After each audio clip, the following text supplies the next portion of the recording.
Hello, hello, and welcome to Intimacy Choreography in Conversation. I'm Ann James. And I'm Carly D.W. Bone. Yeah, we're so happy to be seeing you or hearing us today, being in community with you. We've got a special guest that is going to knock your socks off this episode. We have the illustrious Raja Benz with us. Oh my gosh, Uh, illustrious, special. Thank you. the illustrious Raja Benz, lecturer in musical theater at the University of Michigan, and so much more. Raja, welcome to the show. I feel like I haven't seen your faces in a while, so I'm so glad to see ya. So excited to have Absolutely. you. Yeah. Thank you. Love it. If you could just kind of introduce yourself to the community, pinpoint things that you feel are vital and important about knowing a little bit about you. And yeah, just take it away. And then after that, we'll get into it. Yeah, absolutely. So let me start the origin story of me and intimacy. Why not? I mean, Yes, we talked about yes. this in some publications, but the lore stays getting deeper. So I'm sure some folks have heard of Profiles Theater in Chicago and have been there back in the 2015 era. And this is when I was actually getting ready, moving to Chicago, got my BFA. And I got to Chicago and I was working in the art scene. And oh boy, was autonomy a conversation that was really present when I got there to that city, that vibrant, wonderful, beautiful city. And I heard this like rumbling. Somebody's like, there's like sex choreographers now. And I was like, well, cool. Why? Let me hear more about this. So I was super lucky to be writing with this like DIY arts magazine that's no longer publishing, but I went to my editor and I said like, hey, there's like this intimacy sex choreography type thing that's emerging. I don't know what that's about, but it feels present to our community given all the conversations we're having with the development of the Not in Our House standards and everything was happening around then. And luckily they said, "Yep, great, go for it." The other part of the story is that I got turned down from a teaching job. And they said, we think you're great. We just don't think you're quite ready. You should look at Virginia Commonwealth University, VCU. They have a pedagogy program. And while I would love to hire you, I would love to also see you succeed. And I think this degree could really help you. And I said, oh, what's going on there? Looked it up. Who wrote a whole thesis there but Tonya Sina? So at the same time I was going the intimacy field, also this grad student from this school I kind of want to go to, like started/wrote something on this. And yeah, from there it was just a natural match. I got to go to was 50 Shades of Shakespeare, I believe it was called, which Rachel Flesher was the intimacy director for. And then Charlie Baker was in. And so they were my first contacts in the intimacy field. And I don't know, it became an interest, a calling, they might say. I was coming from sort of radical sex positive community and going like, oh, this could be an entry point for me into theater, especially when it was also let's think about also in that 2016, 2017 era, where we're also seeing the election of Donald Trump for the first time, the emergence of the second Me Too movement. And also, I was coming out and I was like, oh, I'm trans. So there's this soup of like, I'm trans. I want to see the world change. Gender and sexuality is a very present conversation for me. And all of these things I went, okay, you know what I need is a master's degree in this. So I went to the Virginia Commonwealth University and studied movement pedagogy. And I was trying to really figure out how to get what was going to be one of the earlier degrees in the focus of intimacy discipline, if that was even possible, given the emergence of the new field. I went to grad school in 2020. The world changed. I met the lovely Ann James at a TIE workshop, but minutes before the pandemic. Yeah, It was literal.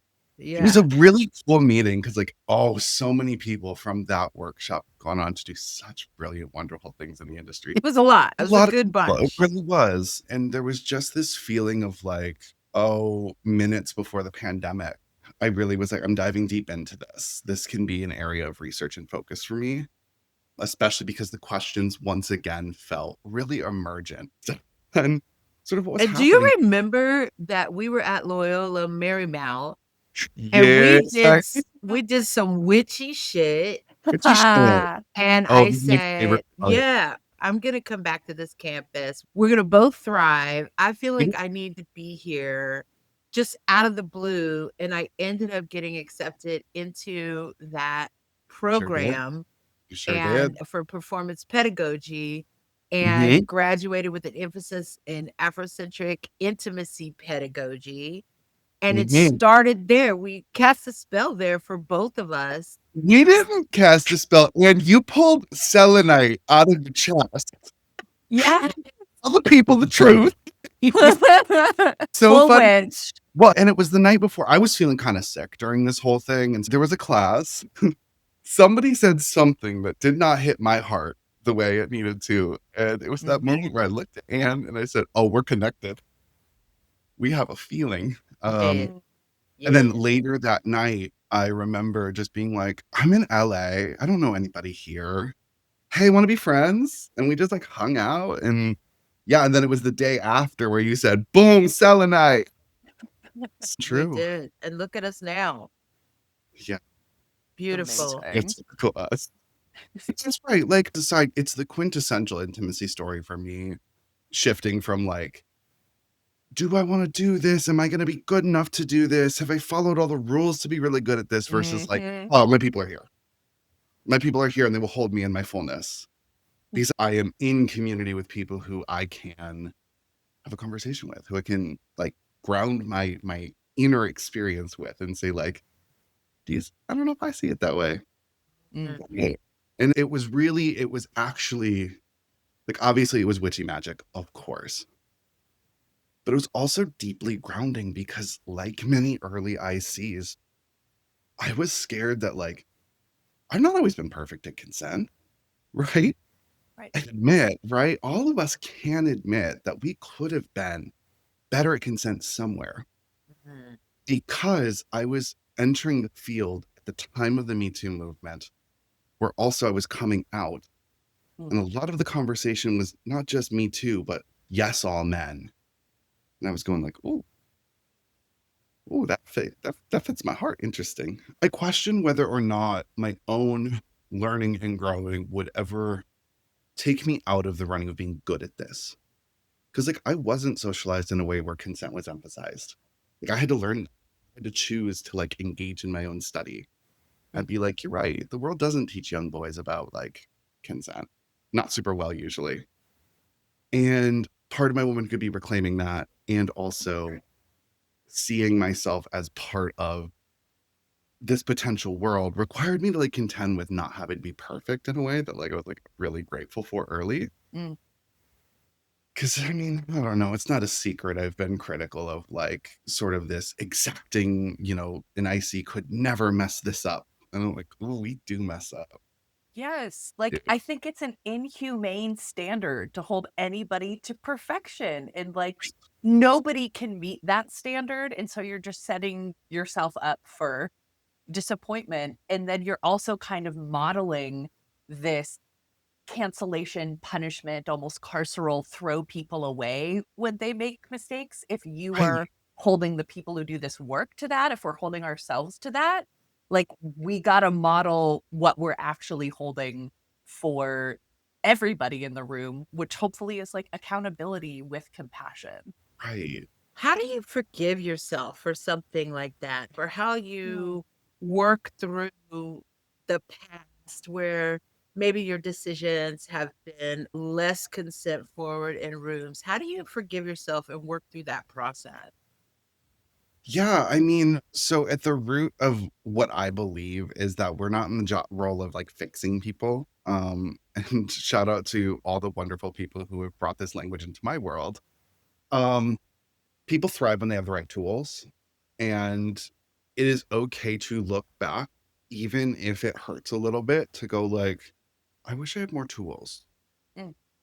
Right. I wish I had more tools and I can hold myself with some compassion to be like, was I was I doing my best with what I had? And if I can keep looking back and saying that, even if I could have done better, I can at least look at myself and go like, okay, I know that I'm thinking about this and like I'm gonna make mistakes. And it's something that we can do for other people really well. Ironically enough, we seem to have that capacity for other people. And the amount of times I've had to talk to people I really love and adore and be like, hey, would you say that about your friend? No. Okay, well, don't say that about my friend. Like, don't say that about my friend. And also don't say like, you know, I don't know. Yeah. Yeah. It's if consent is your work, if if growing, becoming, learning is your work, and we also believe like, because I also don't believe consent has like a firm definition. And people are gonna get mad because they really want, solid, concrete answers. Because in the legal jurisdiction, of course, like consent is something we need to be really clear. Right. And teach a 14-week class and just one question: what is consent? Huh. And my Oh, students got whoa. mad. They're like, we're gonna figure this out. I said, no, I said, my loves, no, you're not. We got to the end of week 14. They were like, huh, I have more questions. And I was like, exactly. Yeah. Because Oh what my are we God. talking about? Are we talking about legal standards? Are we talking about the morals that guide us, the ethics by which we're asked to behave by? That's Who's right. defining it? Why? Who's in the room? But Yeah. there's You so know? many Yeah. factors. And like, I can only remain flexible to that kind of work if I'm willing to look at both myself, my training, my development, my growth as a human as sort of reflecting that ever shifting way. Yeah. Mm.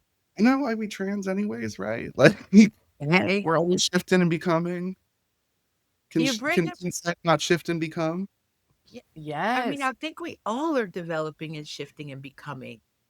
At least I hope so. I Yeah. hope I'm Well, not the same person I was when I was 25 years I old. really I I mean, hope I we're not won't be even the on a same when cellular I'm level. yeah, yeah, exactly. We generate every 7 years, everything mhm, is new. right? And like the body remembers, but I'm begging it to not. Or I'm like, can you please stop? Stop keeping the score. I'll give you the score for Um, like a kid. Incredible. Thank you so much for sharing all that. I want to take this class so bad. I'm I gonna come to I Michigan. wanna see it be an online class someday, because I developed it at the University of Michigan to teach with them, and it was all online. Yeah. So there's a world where I'm like, maybe this still available online. Maybe if I don't have to worry about getting tapped by the right wing for putting the wrong things on the internet, maybe one day we'll see this class. We Yeah. can only hope. Out there. We want to see Raja's class, so we're gonna get out there. We're gonna be politically active, so she don't got. Yes. Yeah. I would love to ask you some things, dive into our survey of intimacy professionals and get into some of these juicy questions. I'd love to hear how your identities and your lived experience, and also what training you've had, inform how you show up to this work and how you've shifted showing up to this work as those things have evolved. Yeah, absolutely. So the most present identity for me often is my experience as a trans woman, and specifically when I finally found language for the idea of gender as performance, it gave me so much ability to be like, but isn't consent a performance too? Because Woo! PE class, you go do performance studies, and I swear if anybody listens to this and takes my potential dissertation topic, we can fight. Don't they dare. Um, We'll come for them. and I'm sure somebody else is thinking through this too. I would hope. But like, if we believe that all of these performative things are things that have scripts that we can both make and challenge and remake, then like our practices around consent should be. Because I don't know about y'all, but I feel the most confident with people that I can be in dialogue with around consent, even if that means that we do have to be in conflict. Mhm. It's just pretty inevitable, right? Like, I Mm. don't Yes. know about you, but I've never been at a 10 out of 12 and been like, nothing went wrong today. You No, no. know? And so I guess the thing that really helped me understand like a queerer version of consent, I might call it, right, was that it has to do something for us, and it can't be something we just adopt from a dominant culture and what they like want this to mean for us. Mm. We need something different from this. Yes. Um, and so just in the way that I adopted mythology around my womanhood, about my gender experience, I also adopted mythology around what consent really looks like. That mythology is the same mythology that upholds sort of like white women supremacy and their sort of savior status Mhm. as these sort of insider outsiders within marginal groups. And like, Whoa. I mean, I want to be Whoa. clear, right? Like, there has been absolutely oppression towards women, and it's why is it always what I like to call, I don't know, like Whole Foods feminism of like, well, what do you think about this? And there's gonna be answers. Yes. Right? There's gonna be like, Yes. we can sort of namaste our way into Not all goop of the our way. No. it's, you know, and like, I don't know, I'm running my mouth and whatever, but Please. I don't know. It was like, when it comes to being somebody who has to question what the dominant system told us about what our bodies are, how they function, how they work, how they respond, how they engage, how they love, how they touch. Of course, I started asking questions about what that meant in interpersonal communications for me when it related to consent. These things feel really soupy and they live in the same world to me. So I don't know, there's this theory of performativity that like consent, by practicing it, we also make it be so. And like it is in the engaging with another person. Cause like, I don't know, sometimes consent for me means like, hey, I need us to not all yell in this room, versus like, hey, I just want a warning before the yelling starts. Yeah. But like consent can't mean one thing that one person polices. Mm. 'Cause it requires us, I don't know, people always say, don't you teach about the school kissing in the play? And I'm like, yeah, but also carceral justice. And how Yes. we get there, right, is like, in my mind, we get there when we're like, oh, if somebody has to enforce consent as a exacting law and rule and policy, you're always going to imagine somebody here is the violator of consent. Ooh, that's how they paint trans people now, isn't it? Mm. Mhm. And someone's gonna Right. fall through the cracks. You know, you're Yeah. always gonna have an oppressor. You're always gonna have a person who is marginalized because Well, and that like, is the social structure of humanity. well, and we can embrace that as like not necessarily always a bad thing. Right. Like, I think we have this bad idea that like power is always violent.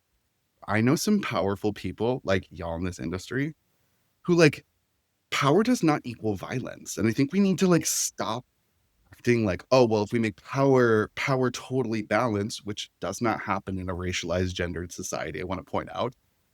If we could just render power as like neutral, then like all of our problems go away. And I'm like, that's not true. No, It's not No. true, right? no. And also, what a broad idea that we could, as any individuals, or even collectives, Yeah. undo that system this quickly.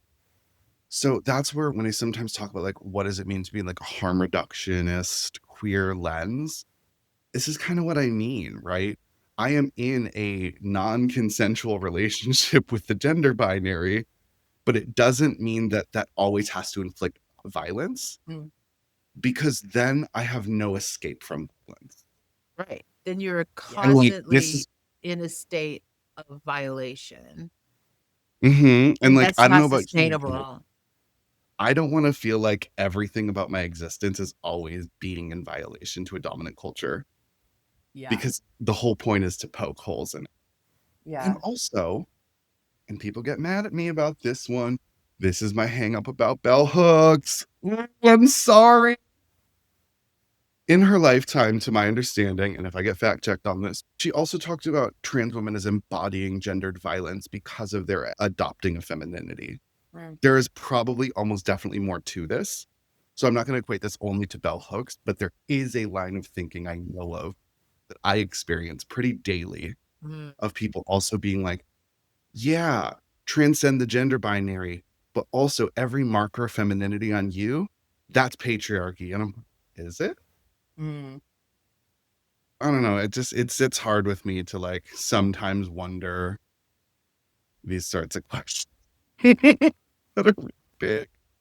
Go for it, Anne. No, that they are big, and you being, I mean, you say we're leaders. You're a leader in Yeah. this industry, and I'm wondering, related to our questions that we're asking of everyone, is how did you morph or move who you are and what you are giving to the planet? How did you develop that through Mhm. the training that you've received? I mean, it wasn't like there was a book on, hi, here's how to do intimacy from a trans body. Like there was no, Tried to you write are that. doing that. Well, but you maybe not be writing it down, but you are Mhm. living Mhm. that through your example. What kind of Cool. training led you to where you are? And Yeah. what kind of gaps were there that you had to fill in yourself and from other communities and relationships? Yeah. I feel like my training started well before I realized I was an IC or even maybe had language for that, right? Like I grew up in the suburbs of Chicago, which meant for me, sneaking out into queer nightlife was a practice where I started learning about how do you have to have nuanced conversation about people and their identities, Mm. right? That I couldn't walk into these bars and, little old suburban me walking in and be like, whoa, all these people look so different than me. And like the language I had wasn't always going to work. So these practices around like higher levels of communication, especially around like when there are not words, is like English, the language of the colonizer, right? Like, of course, there's not a ton of words for gender here. They were never interested in that. So that practice, right? Going to like leather space and like kink space in Chicago. I grew up going to these sort of like abject and like subcultural spaces where consent had to be our responsibility because we couldn't rely on the dominant systems to do that for us. They were actually who we were trying to like be away from. So in the absence of that, community action becomes really important. I remember training at being like rendering care during protests as like a street medic, which not a ton of training. And I don't want to, nobody call me to do that. It taught me about how our people meet, collect, organize, render care, prioritize care, and get our needs met when a dominant culture will not do so, Mm. or when they do so, they will use violent tools to do so. So that training started well before I started being and it was only when I connected with educators who got that it started making sense to me. Um, and so I think, Anne, that's why we connected as quickly as we did, because I recognized pretty quickly that like you were in the same boat as me in some way. That like our liberation was tied to not welcoming in the carceral way of like, you do consent wrong, get out of our room. Like we knew that couldn't work for us. Right. They always paint people that look like us as the people who are doing it wrong. They've done Right. it. We've When seen it. we've had to survive and thrive through experiencing the very pejorative oppression that consent work kind of stands up to. So we're kind of experts in the Right. field just through our birthright. Well, and our good friend and colleague Greg Geoffroy talks about like if you guys have to assume there's a boogeyman in the room, and if the safety ladies aren't here, that they're going to hurt you, they're going to turn towards me first. And that's coming out of Greg's teaching, right? And I remember the first time we were teaching together, I heard that I was like, yeah, Mm, like what does it mean to be the assumed other, the assumed dangerous body in the Mm. room? Because sometimes what people are actually experiencing is a discomfort around their ideals being challenged more than actual concerns of like, this doesn't work for me. Boy, did it help when I started going to therapy. And my therapist pointed out, do you regulate or do you address the systemic issues? Mm. Usually you should be doing one of those. For a while, I recognized that like, oh, a lot of early IC work was like There's a ton of anxiety in the room, which is warranted. I want to be clear. It was warranted, and it was people trying to figure out what was going on. And there was a lot of anxieties in those rooms. But as the world has developed and changed, it doesn't mean that issues of consent are less present than they ever were. I actually feel they're quite present given our world. It's just that, like, what we can be doing is like building practices and recognizing that sometimes people are going to be in maybes. And Yes. those are valuable learnings, like places for us. That really all makes me think of like the way that we also, so many of us are taught to view just consent is this very rigid, violent binary where it's like it's there or it's not. And like legally, that's a different sphere. But in community and when we're creating together, like how do we hold room for more nuance? You know, even looking at things that come up when we bring this up, like survivorhood of violence and sexual violence as a spectrum also rather than this like binary, like either this most extreme thing happened to you or nothing has ever violent, you know, like I think those are continue to be binaries we need to destroy in order to like meet the actual messy nuanced humans that we're doing this with. And I love what you said about conflict earlier, that like we have to be able to deal with it because it will happen. And I think Mhm. conflict avoidance in like consent culture is just a recipe for perpetuating more harm. And I'll tell you what conflicts avoidance looks like in the room is the IC trying to make somebody's maybe a clear yes or no so they Mm, feel they did their job well. Right. Actually, we would know we would be doing the job well if people were able to make informed choices that may not always hit our sensibilities or make sense. And not Um, trying to get to the common denominator, not trying to get to a place where you can both agree to do something mediocre, you know? Times people will be like, "Oh, I can't believe that they did this thing." And it's like, I can. They went through an engaged consent process and like their decision doesn't have to look like yours. We risk running Puritans of all of us if the presence of like overt sexuality can exist.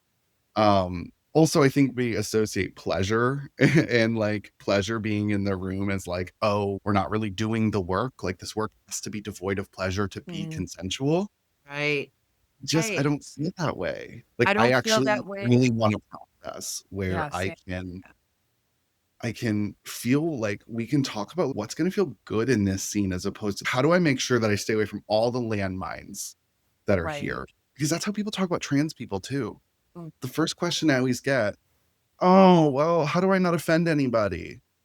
Okay, that if that's your first question, you already think that we're in a relationship that like I'm like seeking to punish you for getting things wrong. Or that you And know like me. that you know yeah. nothing about me. Yeah. And that like centers the other person and their fear Mm, and their desire to be a good person and be seen as a good person over actually having a relationship Right. with you. you want an example of that? Please. I walk into the room and somebody goes, "Oh, what is everybody's pronouns?" Uh, All right, Mm, you're gonna do that. Oops. good job. yes. People Totally. tell on themselves all the time in this work. And like comes from trying to do the right thing. But sometimes I need you to not be the person who has to do the right thing and be the hero. Like my biggest concern has Mm, always been in this industry that people would start getting painted as heroes of the field. And you know, some people have to trailblaze, right? Well, trailblaze is kind of a colonist term. I have so much respect for the people who went where this work was not happening. And what I would say is the way that we won some of these battles to get onto these bigger fronts may have also sacrificed some of the complexity and nuance that we do in order for visibility and legibility. mm, Oh, does that feel like what happened with gay marriage to me? The fronts Ah, will, oh, we're just like you. We're not different. We're just like you. And that's okay. And we're going to put the most digestible of us in front of you.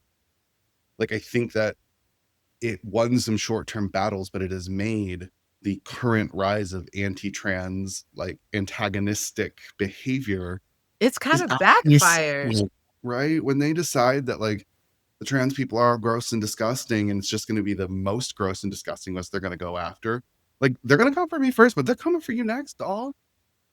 Like, and so we can't give up these long-term gains for short-term wins. And I get it. Everybody's going to have a different approach.